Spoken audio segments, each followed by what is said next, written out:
Sean bienvenidos.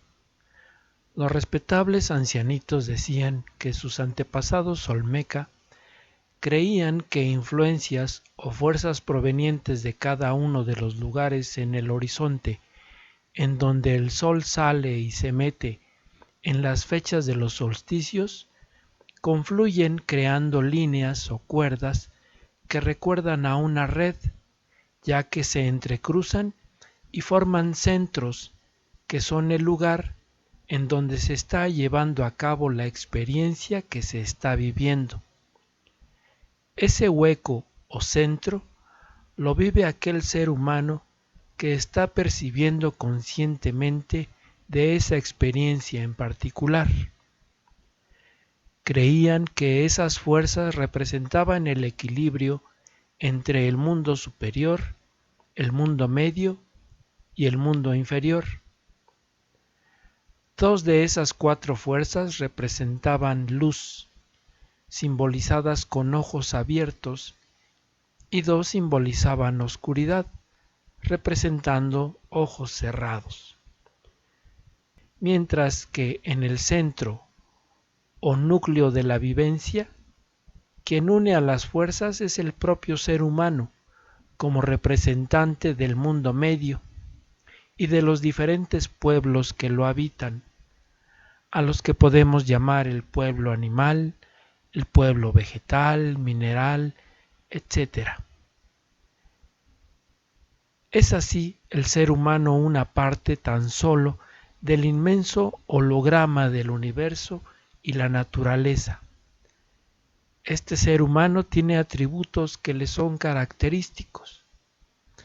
En el mito de la creación se decía que al regresar el Dios creador de la región de la muerte, el hueco que se formó en el universo se llenó de luz, uniendo los extremos del cielo, desde la constelación de Tamoanchan hasta la constelación de Quetzalcóatl, es decir, el trayecto de la Vía Láctea, nuestra galaxia, tal como la vemos desde nuestro mundo, y que esa inmensidad de luz era como una montaña luminosa surgiendo en medio de un gran océano de oscuridad. Los respetables ancianitos decían que toda esa luz es similar también a un árbol gigantesco que está floreando, que cada flor es una estrella o incluso una galaxia lejana, y que cada una de esas luces son el tonali, almas o espíritus de los seres que habitan el mundo en el que vivimos. Decían también que ese árbol celeste no es estático, se mueve, avanza y se contorsiona, y su apariencia es muy similar al ajín o cipactli, el caimán, que a primera vista es como un tronco que se mueve dentro del agua y devora todo lo que se interponga a su paso.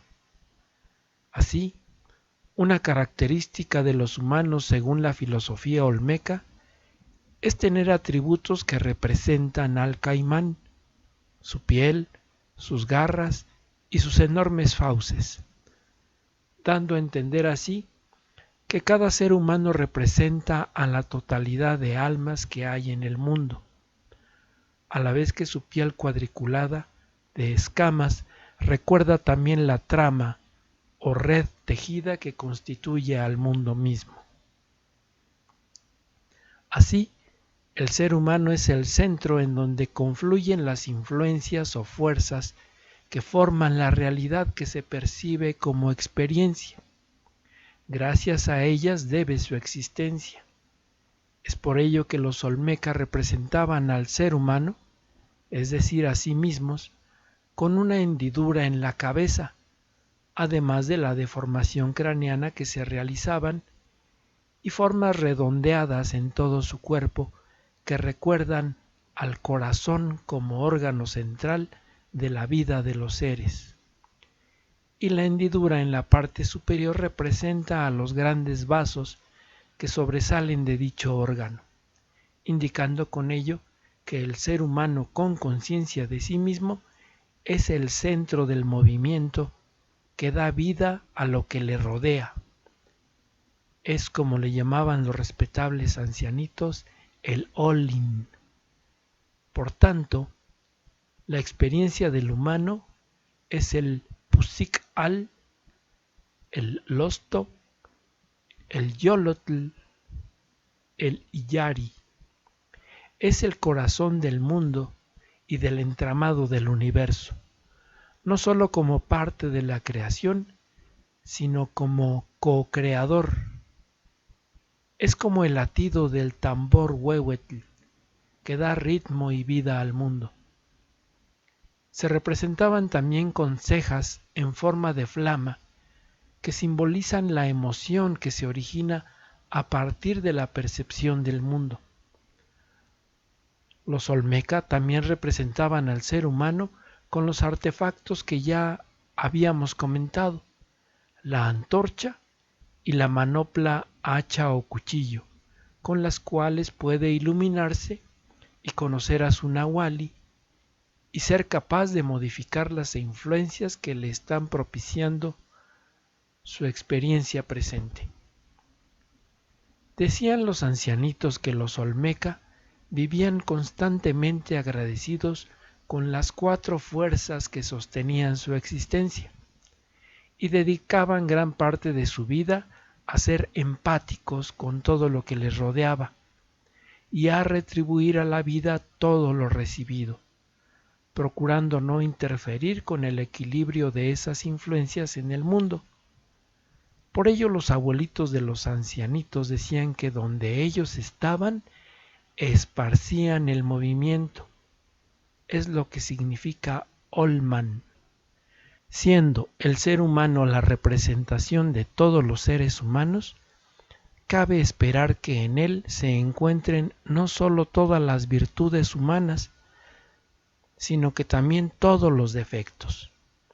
Tonali y Nahuali se manifiestan en él, es decir, consciente e inconsciente, lo que el ser humano sabe de sí mismo y también lo que desconoce, luz y oscuridad, su bondad y su maldad, su conocimiento y su ignorancia, vida y muerte, creación y destrucción. Aquel que crea su propia evolución, pero también aquel que se obstaculiza a sí mismo. Pero sabe también que todo lo que ocurre en el mundo es efímero, pasajero, nada es permanente, ya que todo está cambiando constantemente, todo está en movimiento.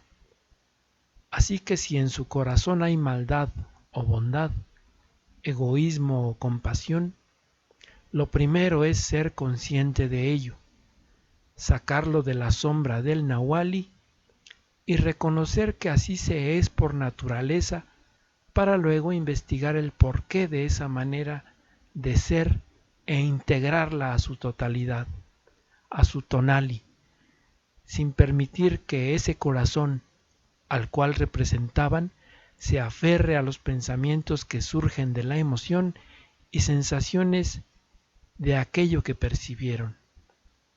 Para ello se servían de su manopla, hacha o cuchillo que llevaban consigo. Decían también que esa forma de ver la vida de los Olmeca la inculcaban a sus hijos desde pequeños.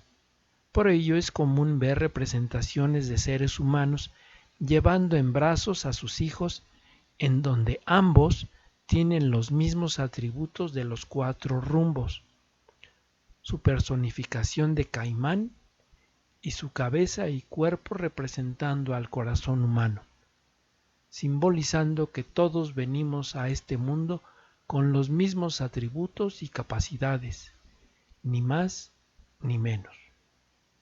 Seguiremos tratando el tema de la visión filosófica de los Olmeca. Tlazohcamati Miak. Muchas gracias.